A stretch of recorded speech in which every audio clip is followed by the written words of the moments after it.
Bonjour, paix et amour sur vous, bienvenue pour cette nouvelle vidéo de la playlist Spiritualité. Pour cette fois-ci, ce sera le film Split. Alors la scène déjà, je vous préviens que je vais vous partager, c'est un gros spoil. Mais maintenant le film il est sorti, ça doit faire plus de 10 ans, je sais pas, je sais plus. Donc si vous l'avez pas vu jusque là, moi j'y peux rien pour vous. Mais en tout cas, spoil alerte, je vous préviens. Petit résumé, donc Split, c'est l'histoire d'un homme qui a 24 personnalités. Mais dans le film, on en voit quelques-unes, j'ai plus le nombre exact. Et l'une de ces personnalités va kidnapper, va séquestrer des filles. Et l'une des filles va essayer de s'échapper. Voilà, je vous ai fait un gros résumé. Puisque la scène que je vais vous montrer, c'est la scène finale, ou l'avant-dernière scène finale, hein, clairement. Donc là, je vous ai résumé qui est l'homme. La fille, puisqu'il va séquestrer plusieurs filles. Mais cette fille en particulier, on découvre tout au long du film que elle a été abusée par son oncle, qui est son tuteur légal, étant donné que son père est décédé. Voilà.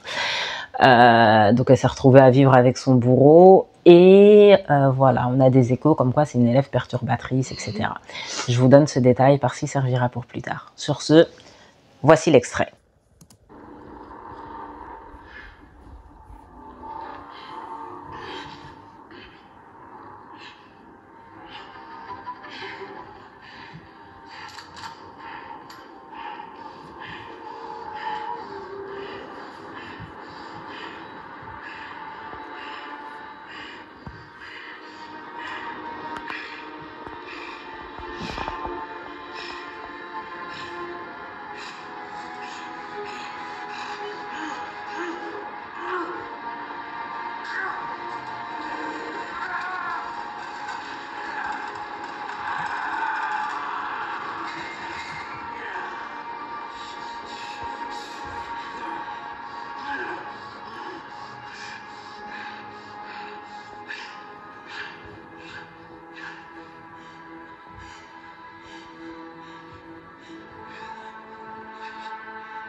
From the rest.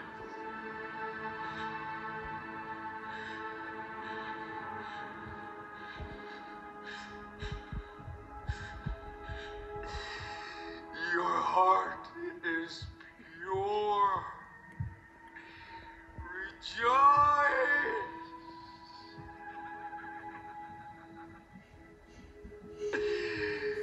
The broken are the more evolved.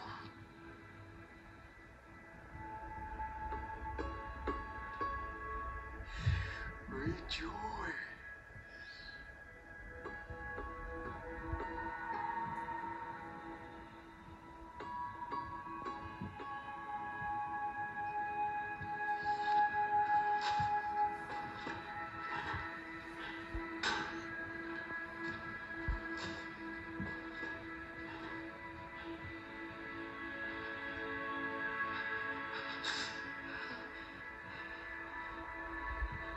Alors, premier point à aborder, l'école de la vie vs Candide. Donc, pour introduire tout ça, il faut que je vous partage un point de vue qui est très personnel dans ma vision des choses. Pour moi, il y a ce que j'appelle l'école de la vie. Donc, un peu comme il est expliqué là dans le film, ceux qui ont vécu, ceux qui ont souffert, etc. Et les Candides, vous savez, les gens qui ont une vie lisse. Tout le monde a des épreuves, hein, on est d'accord. On accepte aussi que tout le monde a des souffrances à la hauteur de ses capacités, etc. Il y a cette base-là. Mais il y a quand même les épreuves de la vie et les épreuves de la vie. Voilà. Et au-delà des épreuves ou de ce qu'on a pu vivre, c'est aussi, je vais vous prendre le schéma, vous avez eu le bac, vous ne vous êtes pas perdu dans votre orientation, vous êtes allé directement là où vous saviez, vous avez eu votre diplôme, votre permis, mariage, enfant, cochez toutes les cases. Linéaire, voilà. Ces deux écoles-là, Candide, école de la vie, pour moi, elles sont importantes à distinguer. Pourquoi? Parce que une personne qui est à l'école de la vie acquiert, entre guillemets, je vais faire le distinguo plus tard, et grâce à cet extrait justement, une maturité. Une certaine maturité et humilité. Je mets des gros guillemets puisque je vais séparer l'école de la vie en deux sous-catégories, hein, clairement. Où il y aura justement le personnage là, qui a la bête, et la fille. Parce que pour moi, ces deux-là, c'est... Bref, vous allez comprendre. Pourquoi je fais ces deux distinguos, justement, entre cette école de la vie et les candides? Pourquoi je parle d'humilité, le fait d'être humble, le fait d'avoir du recul? C'est que ce sont des personnes qui auront facilement plus d'empathie, qui pourront plus facilement se mettre à la place de l'autre, quand bien même c'est une situation qu'ils n'ont pas vécue personnellement, parce qu'ils savent que dans la vie, il y a des concours de circonstances, il y a des contextes, il y a des environnements qui mènent à certaines actions, qui mènent à certaines réflexions. Quand on est dans la survie, c'est plus le rationnel qui gère. Donc voilà. Ce premier point, en fait, pour déjà distinguer école de la vie et candide, c'était super important. Maintenant, on va se concentrer sur le monsieur, là. Choisir l'ombre, la bête. La bête, c'est le nom qui est donné à cette personnalité, je vais pas dire que c'est l'alpha, mais enfin, c'est une personnalité, justement, qui s'introduit tout le long du film et à la fin, il la laisse sortir. La bête. Là, vous l'avez vu clairement dans l'extrait, il considère que les personnes les plus pures, les personnes les plus belles sont les personnes qui ont souffert. Lui, il n'est pas né avec ses 24 personnalités. De toute façon, personne ne naît vraiment comme ça. Et là, je parle en tant que... par rapport à un stage que j'avais fait en pédopsychiatrie, c'est une chose qui m'avait étonnée. Personne ne naît réellement avec des déficiences. C'est l'environnement qui rend déficient. Et ça, c'est une leçon qui m'avait beaucoup marqué. Faites attention à votre environnement, vraiment prenez soin de vous. Bref, parenthèse fermée. Il a vécu des choses dans son enfance qui font que pour se protéger, il a porté des masques, et des masques, et des masques. 24. Mais bon, dans le film, on n'en voit pas autant comme je vous ai dit. Tous ces masques lui ont permis en fait de vivre, de survivre, de s'en sortir et de mener une vie normale d'ailleurs, parce qu'on voit qu'il a sa maison et tout, il est suivi certes par un psychiatre, mais il mène sa petite vie. Hein. Mais il a choisi l'ombre. Il y a la bête. Certaines personnalités ont choisi l'ombre. Certaines personnalités ont choisi la bête. Et cette pensée que tout le monde mérite de brûler. Sauf les gens qui ont souffert, sauf les gens purs, sauf les gens qui ont l'école de la vie dans mon jargon à moi. Eux sont des gens qui savent. Eux sont des gens matures. Eux sont des gens qui méritent la vie. Mais les autres, la team Candide, toujours dans mon jargon encore une fois, brûlez tous. Maintenant, je vais me concentrer sur la fille et après, on va entrecroiser ces deux leçons. La fille a choisi la lumière. Donc la fille, elle a eu ses blessures, elle a eu ses souffrances qui se répètent, on le devine, jusqu'à aujourd'hui son âge adulte, puisque quand son père est décédé, il n'y a pas d'âge, mais au vu de la tête de l'enfant dans les flashbacks, entre 6 et 10 ans. Entre 6 et 10 ans, je dirais. Et donc on voit que jusqu'à maintenant, là où elle a l'air d'avoir 16 ans, elle porte en fait ses blessures, jusqu'à elle se scarifiait justement par rapport à tout ça qu'elle portait. Des choses qui sont dites dans le film, aussi des flashbacks qu'on a, je vous ai dit tout à l'heure, c'est que c'est une élève perturbatrice, une élève qui se fait tout le temps virer des cours, une élève qui n'a pas d'amis. D'ailleurs, là elle s'est fait séquestrer avec d'autres filles puisqu'elle est invitée à un anniversaire, mais c'est le père de la fille dont c'était l'anniversaire qui a insisté pour qu'elle l'invite. Et justement, la fille, elle dit à son père, je vois pas pourquoi tu as insisté pour la prendre, elle est comme ci, elle est comme ça, elle est bizarre, caca. Et son père, il dit, oui, mais voilà, on sait pas ce que les gens vivent, intègre-la. Moi, je suis fière de toi, ma fille, que tu ne l'aies pas laissée à part et que tu es invitée que tu l'aies quand même invitée. Ça aussi, c'est un petit message pour les parents, là. Éduquez vos enfants à avoir de l'empathie et à observer les gens autour de vous.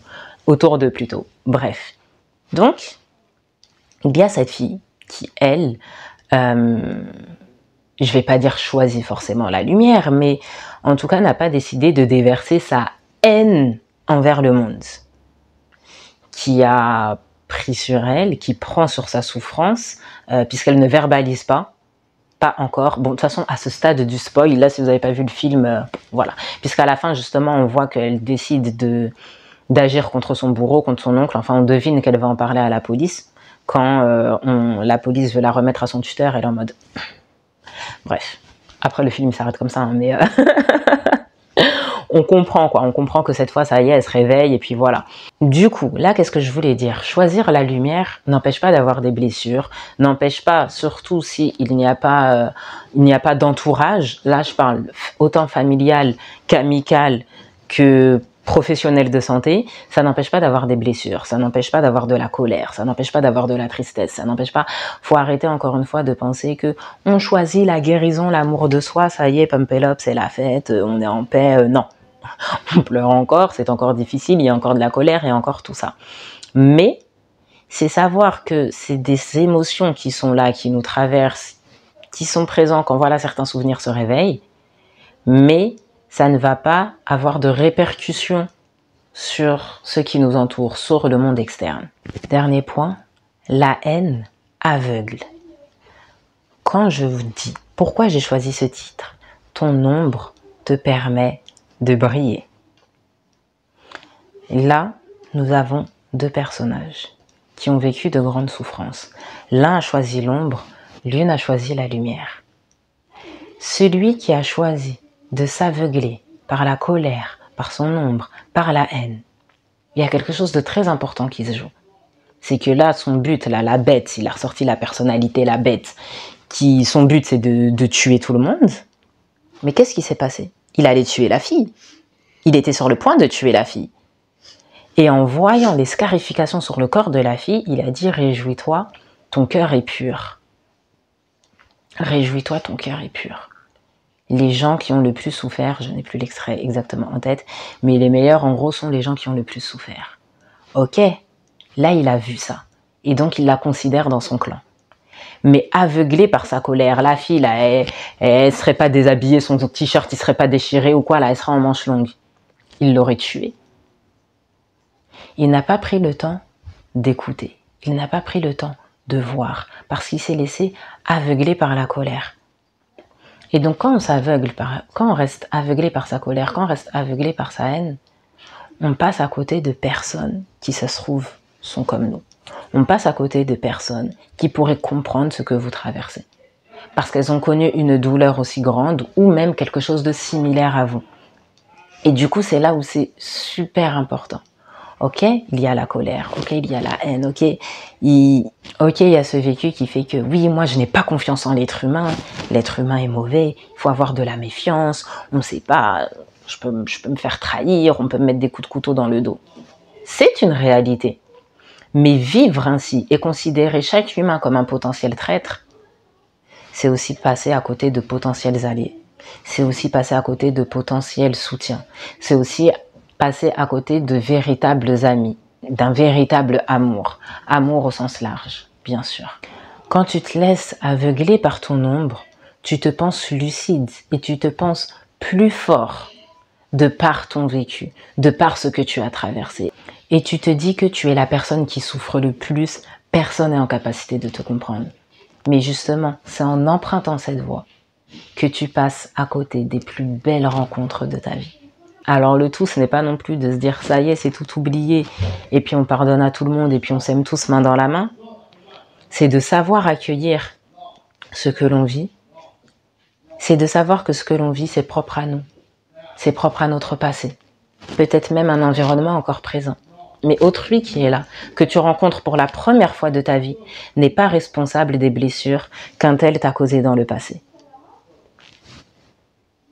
Pas du tout.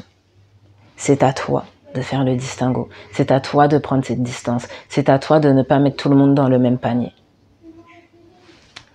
Ton ombre te permet de briller. Là où j'estime qu'il n'a pas vraiment tort, par contre, c'est lorsqu'il dit que les personnes qui ont le plus souffert sont les plus évoluées.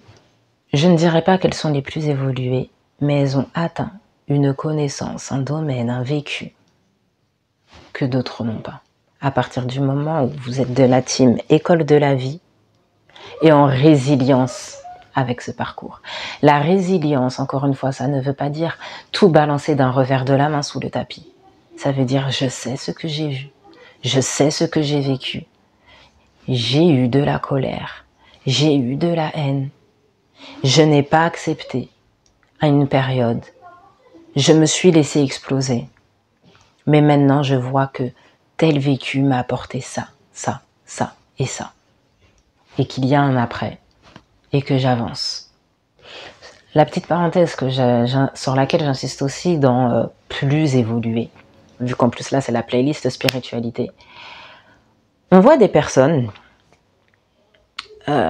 qui peuvent être très empathiques. On voit des personnes qui ont des capacités à attraper la subtilité en l'autre. Il y a des personnes qui voient ce que d'autres ne voient pas. Clairement, oui, enfin là je dis les choses clairement, que ce soit des capacités à travers les rêves, que ce soit des capacités à travers une intuition très accrue, que ce soit des capacités en bref. Par contre, personne, absolument personne n'est plus que l'autre. Et ça c'est quelque chose, enfin ça c'est un point sur lequel j'insiste. On est tous créés de la même façon, on est tous des créatures de Dieu. Mais c'est à partir du moment où l'on s'ouvre à soi-même, où l'on s'ouvre à son âme, où on s'ouvre et on se dit que je suis tout aussi capable,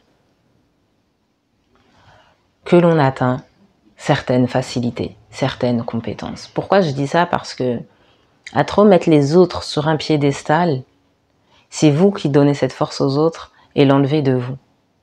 Alors que tout le monde a ça.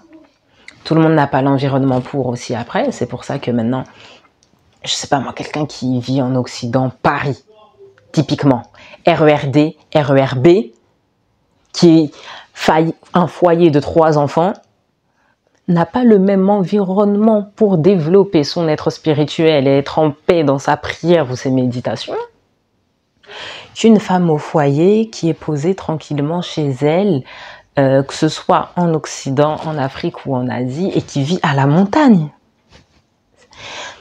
Et ça, c'est important. Non, mais vraiment, ça, c'est... Voilà, c'est une petite parenthèse, mais j'insiste parce que il n'y a pas à glorifier les gens, il n'y a pas à mettre les gens sur des piédestals. Tout le monde est capable.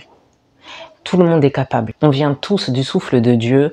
Voilà. Donc maintenant, préservez-vous, hein. Ayez confiance en vous, concentrez-vous sur vous et sur votre bien-être au lieu de le chercher auprès d'autrui et justement nourrir les gens au lieu de vous nourrir vous-même. Donc voilà, ton ombre te permet de briller. Ce que tu as vécu, c'est ta plus grande force, à condition que tu fasses la paix avec et que tu sois en résilience et non que tu utilises ce vécu pour répondre à la haine par la haine et brûler ceux qui t'entourent. Comme un phénix qui renaît de ses cendres. Voilà, c'est qu'il y a eu des épreuves qui ont consumé, mais ça fait naître une nouvelle version de vous. Moi, j'aime trop prendre l'exemple de l'accouchement. Un accouchement, ça fait mal. Un accouchement, c'est pas facile. Un accouchement, c'est douloureux. Bon, il y en a qui accouchent sans douleur. Machallah. Mais voilà, il y a des accouchements douloureux, il y a des accouchements pas faciles, etc. Il y a une déchirure, clairement, concrètement. Mais qui donne vie, qui donne vie, qui donne vie, qui donne l'amour inconditionnel le plus grand, le plus beau qu'on puisse connaître, la maternité, ou le fait d'être mère, le fait d'avoir un enfant. Et à partir de là, vous n'êtes plus qu'une femme, vous devenez aussi une mère. Et j'aime trop cette image. Les épreuves, c'est ça. C'est déchirant, c'est douloureux. Mais si vous l'acceptez, ça donne une nouvelle vie, ça donne une nouvelle vous. Et ça donne de l'amour aussi. Parce que c'est... Comment dire? Ça donne de l'amour aussi parce que vous êtes capable ensuite de transmettre aux autres, de montrer le chemin aux autres. Et ça fait grandir la gratitude aussi. Donc voilà, j'espère que ce sujet vous aura apporté. Pour moi, c'était un passage super parlant du film. Bon, déjà, ce film, je le kiffe. C'est mon côté un peu psycho. Voilà. Moi, j'aime trop ce film. J'ai dû le voir 3 fois comme ça. Peut-être 4, je sais plus. Bref. Parce que je trouve qu'il a énormément de leçons au-delà de ce côté psychopathe, clairement. Mais il y a des petites leçons comme ça, dont celle que je viens de vous partager, qui font réfléchir, qui font énormément réfléchir. Donc, choisissez la lumière, évitez de tout brûler autour de vous. Aimez-vous, personne ne le fera à votre place. Aimez-vous vous-même, personne ne peut aimer pour vous, personne ne peut aimer pour deux. Voilà. Sur ce, paix et amour sur vous.